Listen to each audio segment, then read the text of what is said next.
afternoon, or morning, or evening, or whenever you're watching. It's afternoon for me. This is another little knit and chat, and I thought I'd share a way that the True Tracy Way has affected my personal life. It's not just knitting, crocheting, sewing, procreate, Cricut, machine knitting that the True Tracy Way can affect. It's also in my personal life.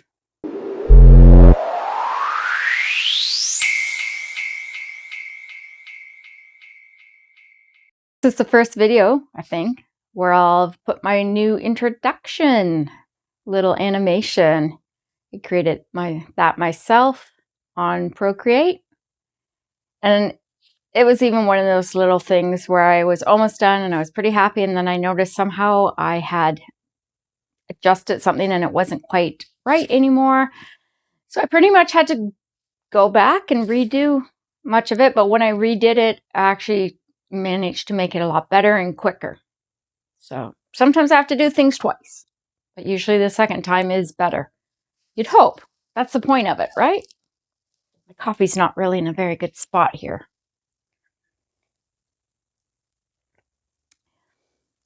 It's supposed to be a knit and chat.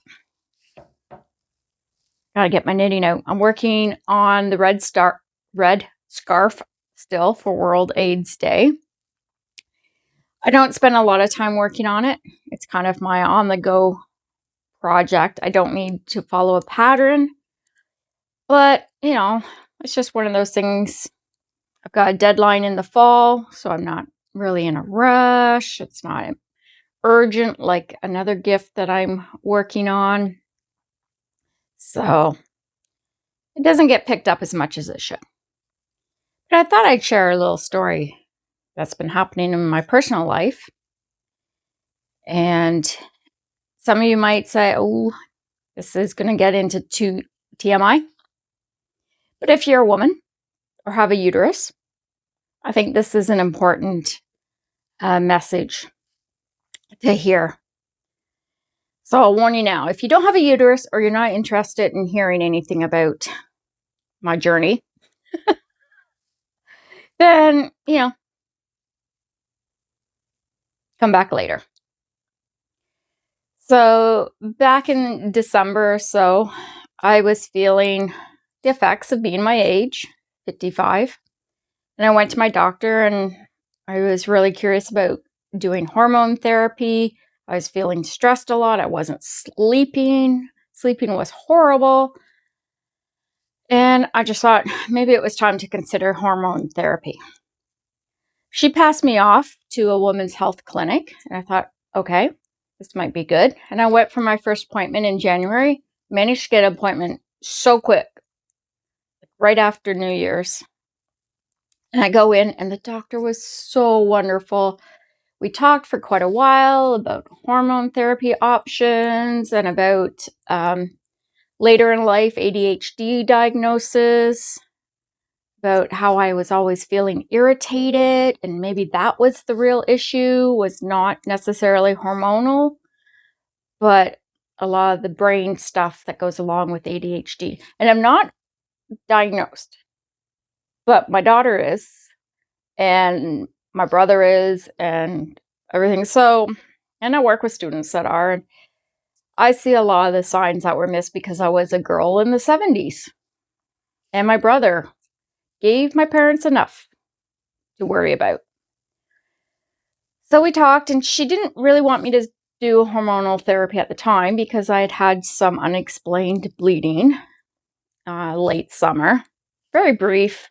I wasn't concerned about it, but she was. So we agreed to do an endometrial biopsy. And I made another appointment in February. And I went to my appointment. And I had to wait an hour. And I was waiting and waiting and waiting. And finally I said after an hour, I was like, I can't wait any longer. I have to go. I got other things going on in my life. And they asked me before I left, she says, did you know that today they're doing the biopsy?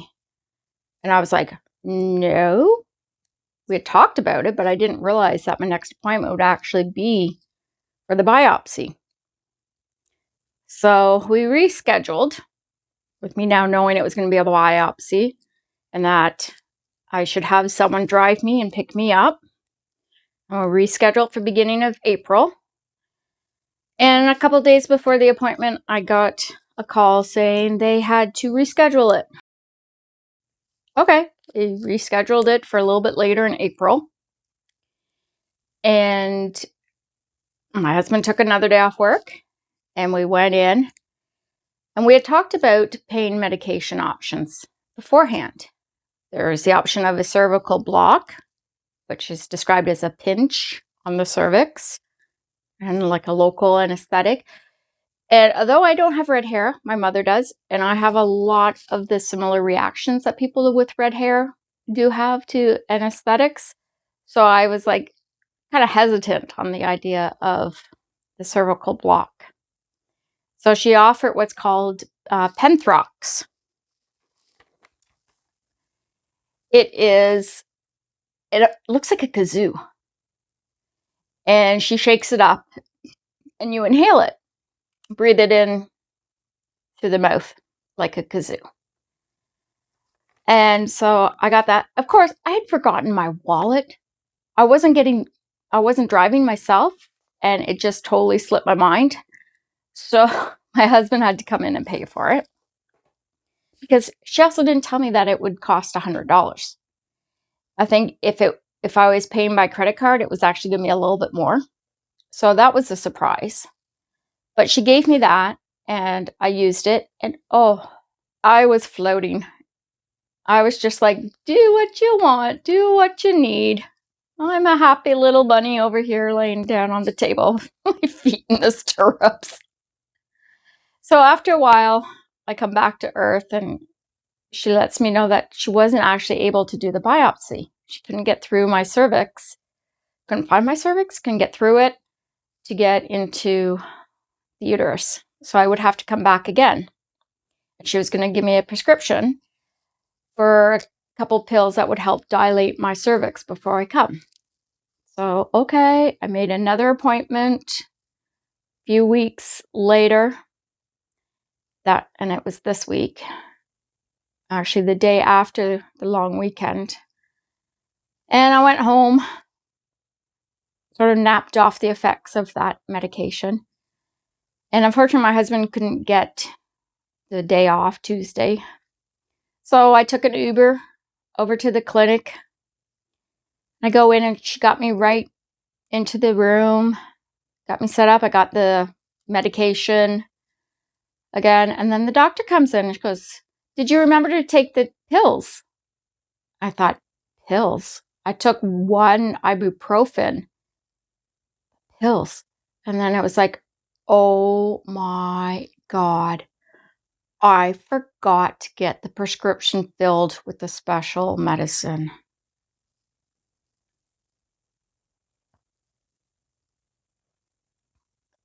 She could see the shock on my face. I'm sure she was so kind, saying that a lot of women do forget to do it. And I was just mad more than anything because it was like, how could I forget? I know I have a lot going on, but how could I forget? This was the whole point of a second appointment, third appointment. So she offered to do the cervical block and to see if that would dilate my cervix at all so that she could get in.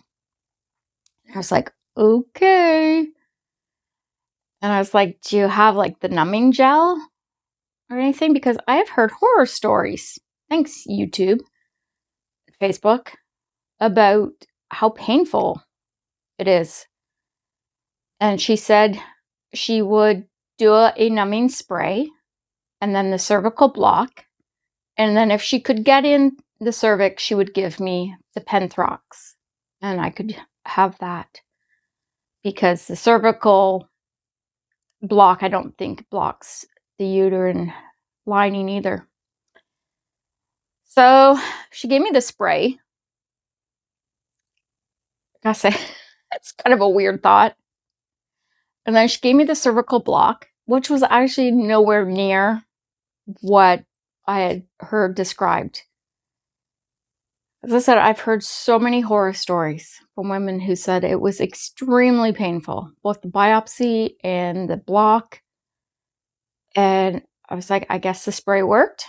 And I feel so terrible for any woman that's had to have this done without any sort of pain medication. There's a lot of doctors that feel the cervix doesn't feel pain, but it does. It's got a ton of nerves. So she couldn't make it through. My cervix was unyielding, and I didn't get to take the Penthrox. And I have to reschedule another appointment. And my husband doesn't think he can come for that one either. But at least now I have this one because we didn't use it. The last appointment, I don't have to buy it again because this is getting expensive. Healthcare, yes, is free in Canada, but I'm now up to like $200 on this, plus the Uber. And like, I only work part-time, so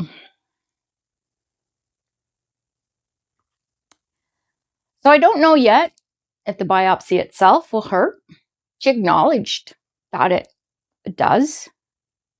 I was feeling no pain when I took that the first time, and she was poking and prodding. So hopefully next week I will feel no pain again. And we will actually get the biopsy done. So I just want to reiterate to women that have been told they don't need pain medication for this procedure. Insist on it. And there's no reason not to. I don't know to say, like, if this is available in the States or other countries. Investigate. Heard of quite a few women that had to have it done under a general or a twilight sleep kind of situation. And that's sort of what I felt like with that. But, you know, anything we can do to assert our bodily autonomy, get our needs respected, needs to be done. Okay? And don't be afraid of the cervical block. If they offer it, just insist on a numbing spray or numbing gel. My dentist puts a numbing gel in before I get a freezing. Yeah. So why wouldn't the doctor freeze your cervix with the numbing gel before putting in a local anesthetic? You can get the freezing gel when you get your ears pierced, if you get a tattoo, if you get a vaccination. Why is that more important than our cervix?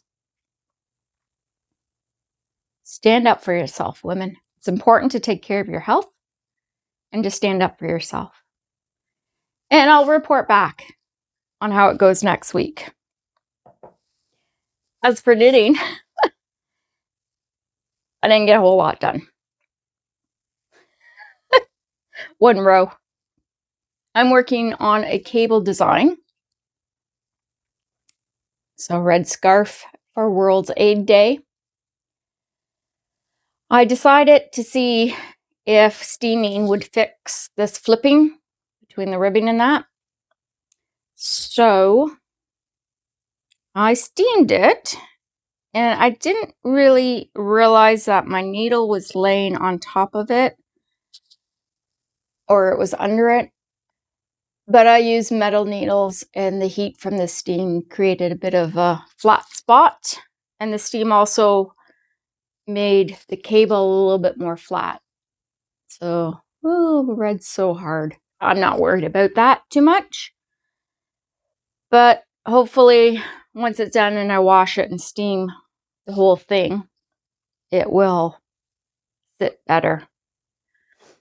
People always say add a border so the stockinette doesn't curl. But you can see when you add a ribbed border, it's still going to do that. Right?